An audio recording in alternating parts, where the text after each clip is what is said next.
Joe Davis says today's jobs report was bad, but not so bad, and he's hopeful about the outlook for the U.S. economy. He's the chief economist of Vanguard. This is the giant mutual fund company.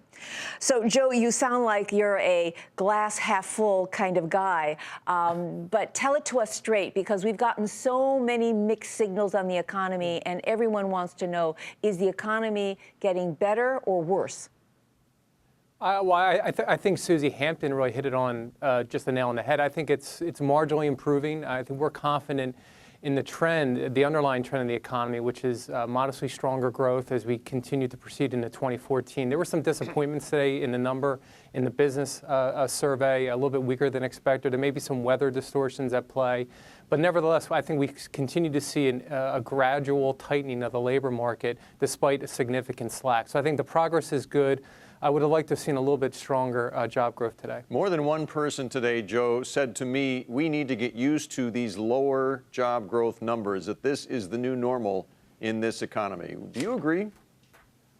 I think generally speaking, yes. I mean, we've been of the view that trend growth, Bill, is closer to 2% and job growth around 100 to 150,000 jobs per month. In other words, to make a dent in the so-called slack or gap in the economy. And so I think we have to look at a lower barometer or speed limit for the economy. So I think that said, these numbers are at least consistent with trend, slightly better than trend growth, but it certainly pales in the comparison to what we may have seen 20 or 30 years ago. So what do you think Janet Yellen, the new Fed chair, is going to say about all of these trends going on with job growth? She's going to be testifying in front of Congress next week. Yes. And everybody's wondering, is she going to stay on track with what the Fed has been saying? Or are we going to hear something different given what's going on in the job market and the stock market?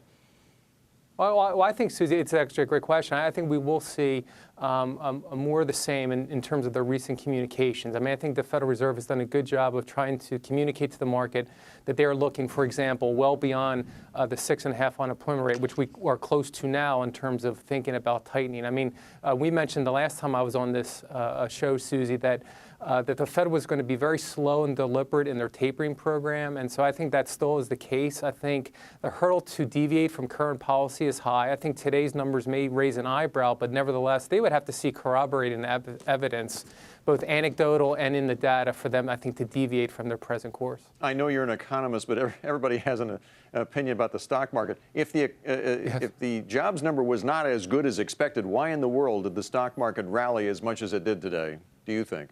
Well, I think part of that, Bill, is really the association, at least in some investors' mind, between the potential to slow the rate of asset purchases by the Federal Reserve and just global monetary liquidity with a formative stock market. We went into the year more guarded than in the past several years with respect to our long-term equity outlook. That still remains the case. But you know, any day, it is ironic that we're in an environment that seems to be where weaker than expected growth numbers can be associated with stronger equity returns. All right. Well, we're going to see what happens next week. Thank you so much, Joe. Thanks, Joe. Joe Davis, Chief Economist of Vanguard. Have a great weekend.